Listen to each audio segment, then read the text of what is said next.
My name is Sophia Johnson. I'm 37, and I've spent my life building order out of chaos. The ring on my finger used to feel like warmth and promise. That morning, it felt like thin gold, paper, and fragile. We had 5 weeks until the wedding, though that wasn't the chaos I'd wake up to today. The apartment smelled faintly of coffee and the bouquet Charles had brought me 2 nights ago. Our kitchen island was cluttered with vendor lists, photographer, florist, DJ, an optimistic ledger of the life we were planning. Outside, winter stretched across the city like a pale blanket. Inside, I had prepared for the only kind of chaos I could predict: family. Christmas always happened at Mom's house. Cinnamon rolls, the faint crackle of the church live stream on the TV, and the same scratchy tree skirt from my childhood. Mom fussed over decorations. Stepdad brewed coffee as if its aroma could solve all disputes. And then, like a storm walking in, Leah, my younger sister, 33, arrived with her daughter Mia, 12, perfume, laughter, and bags that refused to zip. Leah has always been the whirlwind, the fun one. She wears it like a brand. I had saved for months to buy Owen a new iPhone.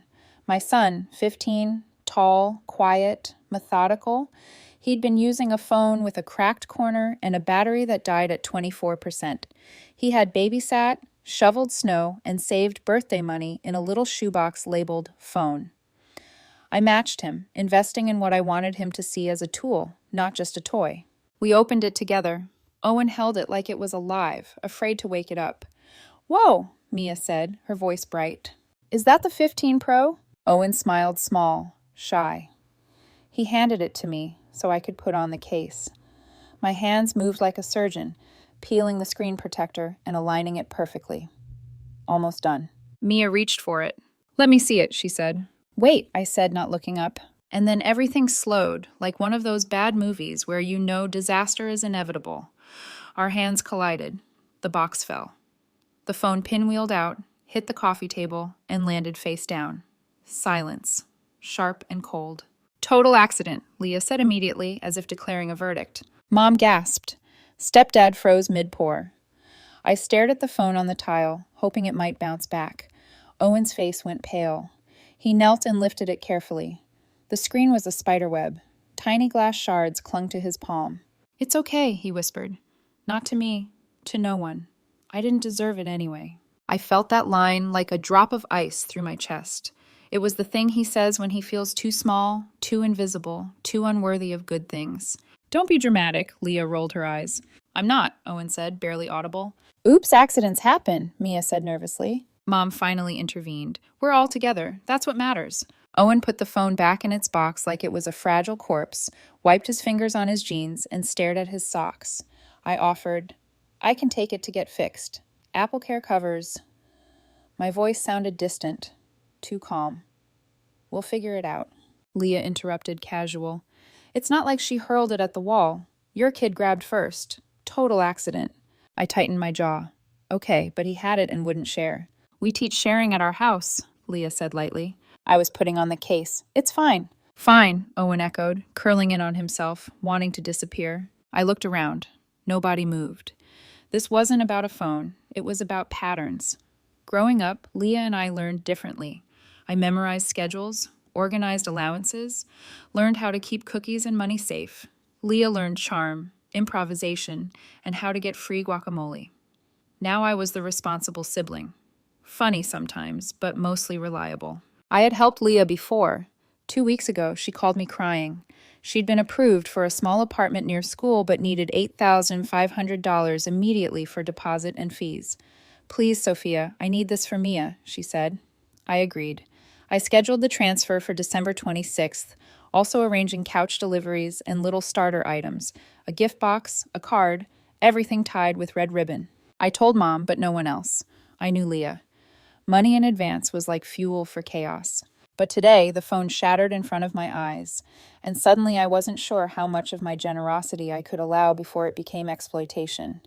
Leah's pattern, the casual dismissal of responsibility, the rewriting of accidents, stared me down across the Christmas tree. I waited for Leah to apologize. I waited for Mia to say, "I'm sorry." But they didn't. The room smelled faintly of cinnamon and resentment. I picked up the shards, put them in a paper bag, and exhaled. We moved on to cinnamon rolls. Conversation floated, but didn't land. Politeness masked tension. At 3 p.m., I quietly paused the $8,500 transfer to Leah's landlord. I left the first delivery of furniture alone, but the second was halted. My stomach twisted like a winter that wouldn't end. I put the gift box back into my tote and wrote a note. Love is not keeping score, but it has rules. We replace what we break. We apologize like we mean it. Move-in help is paused until we agree. I went to bed that night staring at the ceiling, imagining all the shattered plates in my childhood home sliding across the floors endlessly while I swept and swept, and people said, "It's an accident." By morning, the family chat erupted. Leah had seen the pause. Mia scrolled past. Mom sent frantic texts. My phone buzzed with warnings, anger, and disbelief. I sipped coffee, bracing for the confrontation that had been quietly brewing since the tile cracked under Owen's fingers. This Christmas, a simple accident had revealed the deeper fractures in family patterns, and I knew, as I sipped my coffee, that today wasn't about a phone.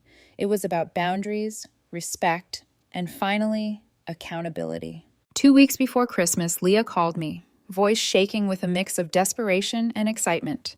She'd been approved for a small apartment near school, but she needed $8,500, deposit, fees, and little furnishings to get started.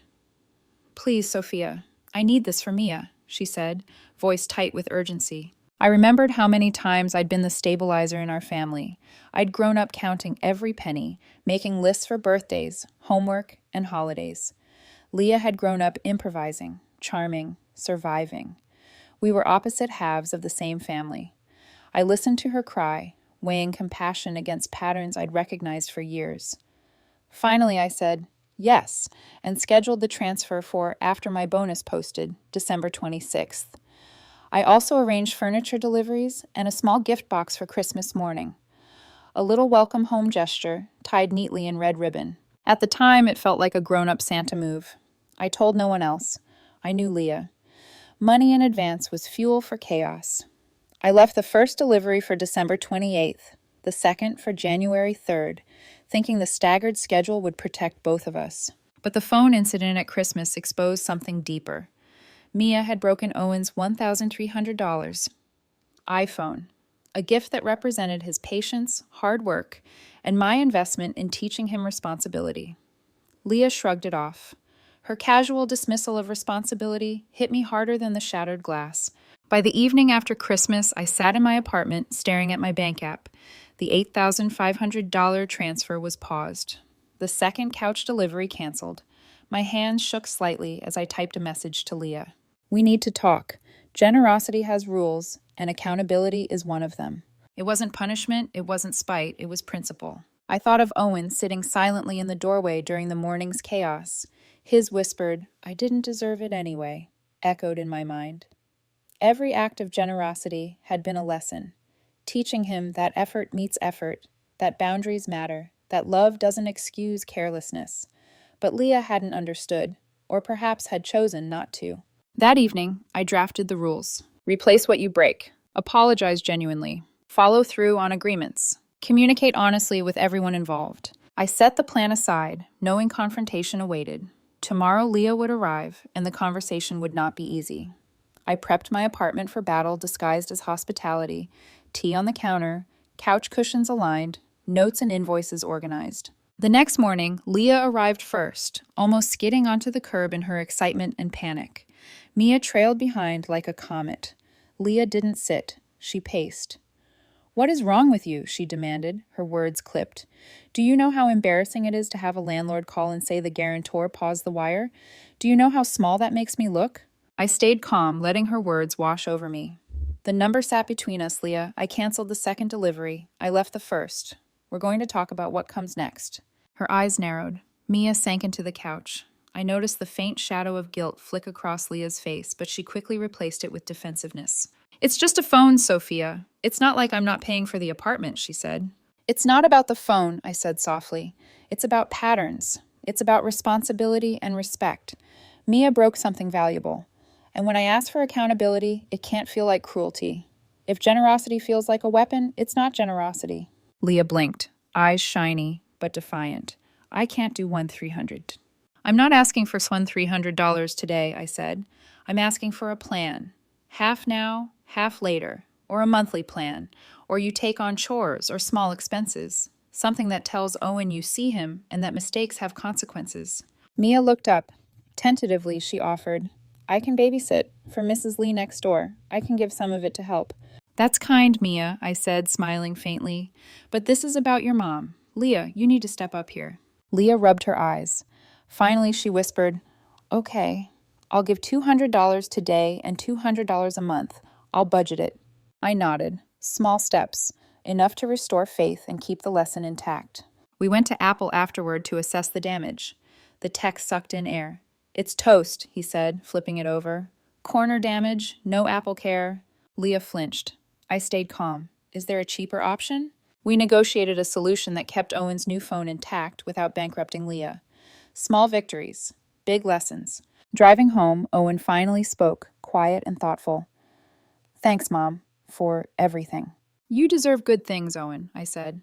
Even when they break, especially then. And you deserve boundaries that protect you from people who won't see your worth. That night, I reflected on the fine line between generosity and enabling, love and chaos.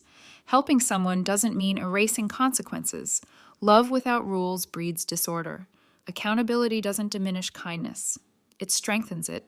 And as I laid out the paused transfer, canceled delivery, and my carefully written note, I felt a small sense of relief. I wasn't cruel. I was firm. I was teaching lessons that mattered, not just to my son, but to my sister, to my family, and ultimately, to myself. Leah didn't sit. She circled my living room like a caged animal, voice sharp, pacing over the rug I'd just vacuumed. Do you know how humiliating this is? Do you know how small I look? She snapped. Her words ricocheted off the walls, but I stayed calm, letting the silence between her words carry the weight she didn't want to face. Mia's actions caused this, I said quietly, meeting her eyes. It's not punishment, it's accountability, and I'm not going to let anyone rewrite what happened just because it's easier to avoid responsibility. She stopped, staring at me, jaw tight. I can't believe you're making this about a phone, she hissed. It's not the phone, I said. It's about patterns, about teaching my son and your daughter that accidents have consequences. That generosity isn't a weapon. That love isn't conditional on ignoring mistakes. Her shoulders slumped slightly. The defensive energy flickered, replaced with vulnerability. I don't want everything to be a test. I'm drowning here, Sophia, she admitted, voice low, almost cracking. I need help. I gestured to the bag by the tree, the one with the note, the invoices, the furniture confirmations. This is help. Boundaries are help. We can move forward, but only if we agree to rules. Apologize, replace what you break, communicate, and follow through. If we can't do that, I can't support this move-in. I can't fund chaos disguised as generosity. Leah hesitated, eyes flicking to Mia, then back to me. Slowly, she untied the ribbon and opened the gift box. Her gaze traveled over the card. Love is not keeping score, but it has rules. Move-in help paused until we agree. Her face changed colors like the sky during a storm. She swallowed. You would really do all this? For me? Yes, I said, steady. If you commit to accountability, that's all I'm asking. Mia peeked over the edge of the couch. What is it? She asked. You'll see, Leah said softly, scanning the contents. She read the invoices, the printout of the paused transfer, and finally, my note. Her voice trembled. You're giving me this, even after I... Yes, I said. We can fix this, together. But on rules, apologize genuinely, replace what you break, communicate, and honor agreements. Leah blinked, tears forming. I can do that. I nodded, relief mixing with exhaustion. That's all I needed to hear. Mia straightened. I'll help too, she said quietly. I'll take responsibility for the phone. That's a start, I said, smiling faintly. But it's about the rules, not just one incident. If you want my help, boundaries are part of it. Leah exhaled, a long, shaky breath. $200 today, $200 a month. I'll budget it, and I'll follow through, I promise. I felt the weight lift slightly. Small victories matter. I had paused the transfer, canceled the second delivery, written the note. Now Leah had acknowledged the pattern, understood responsibility, and committed to change. We drove to Apple afterward. The technician examined Owen's phone, shaking his head. "It's toast," he said. "Corner damage, no Apple Care." Leah flinched. I stayed calm. "Is there a cheaper option?" We chose a replacement model that kept Owen's phone functional without bankrupting Leah. Owen held it gingerly, like a fragile second chance. On the drive home, silence hung, not heavy, but reflective. Finally, Owen whispered, "Thanks, Mom, for everything." "You deserve good things, Owen," I said, "even when things break, especially then. And you deserve boundaries that protect you from people who won't see your worth." Back at home, I reflected on the fine line between generosity and enabling. Helping someone doesn't mean erasing consequences. Love without rules breeds chaos. Accountability doesn't diminish kindness. It strengthens it. That night, as I reviewed the paused transfer, canceled delivery, and carefully written note, I felt clarity. I wasn't cruel. I was firm. I was teaching lessons that mattered, not just to my son, but to my sister, to my family, and ultimately, to myself. Sophia Johnson, 37, still believed in family, love, and generosity, but only when paired with respect, rules, and accountability. Today had reminded me, love without boundaries is a risk no parent should take. The days after the confrontation felt surreal. Leah had agreed to the plan, but trust doesn't repair itself overnight. Small moments became tests of commitment and intention. I watched Leah navigate her apartment, making lists, writing down chores, checking invoices, something I never expected. Mia, too, stepped up in quiet ways. She carefully tracked her phone usage, helped Owen tidy up, and even started a small chore chart on the fridge. Each tick mark, each small act of responsibility felt monumental. I visited Leah's apartment a week later, carrying a small set of kitchen towels and a CVS bag of command hooks. The couch had arrived, set neatly in the center of the living room, looking surprisingly good for all the chaos that had preceded it. On the fridge, Mia's chore chart glowed in purple marker. Trash, dishes, homework, small responsibilities neatly assigned. And next to it, my little gift card, "For your new start," taped with care. Leah's handwriting was next to it, boundaries, underlined and softened with a smiley face. I could feel her trying to swallow pride with grace. Owen perched on the couch, phone in hand, showing Mia the lock screen wallpaper, a photo of them as kids in a small kiddie pool, water wings like donuts, laughing like the world didn't exist. He held the new phone carefully, testing the case and screen protector, as if each touch was a quiet promise to himself that he mattered. Leah poured cheap champagne into plastic cups. "To not being a disaster," she said, clinking mine. "To the adult plan," I corrected gently. She rolled her eyes but smiled. Small victory. We talked about money without tears or recrimination. The $200 payment schedule was established. Mia had agreed to help with the phone. Accountability had turned from a source of tension into a structured, almost tangible bridge between past mistakes and future trust. I remembered past lessons from our childhood. Our father had left early, leaving Mom to juggle double shifts. I learned how to organize, to protect, to plan. Leah learned to charm, to navigate chaos, to improvise. Neither approach was perfect, but together, with rules, compromise, and respect, we found a balance. Before leaving, I noticed tiny, almost invisible victories. Mia took the trash out without being asked, washed her hands without borrowing my towel, and even put away some dishes. Each small action felt like grace realized, proof that responsibility can be learned, taught, and embraced. Owen approached me before I left. "Thanks," he whispered again, not just for the phone, but for seeing him, for protecting him, for showing him boundaries meant safety, not punishment. "You deserve good things," I said softly. "Even when stuff breaks, especially then. And boundaries don't make you unloved, they keep you safe." That night, I wrote in my phone to my future self, "You are not cruel for protecting your child. You are not cruel for asking for accountability. Help those who take responsibility. Don't fund denial. Make rules. Speak them out loud."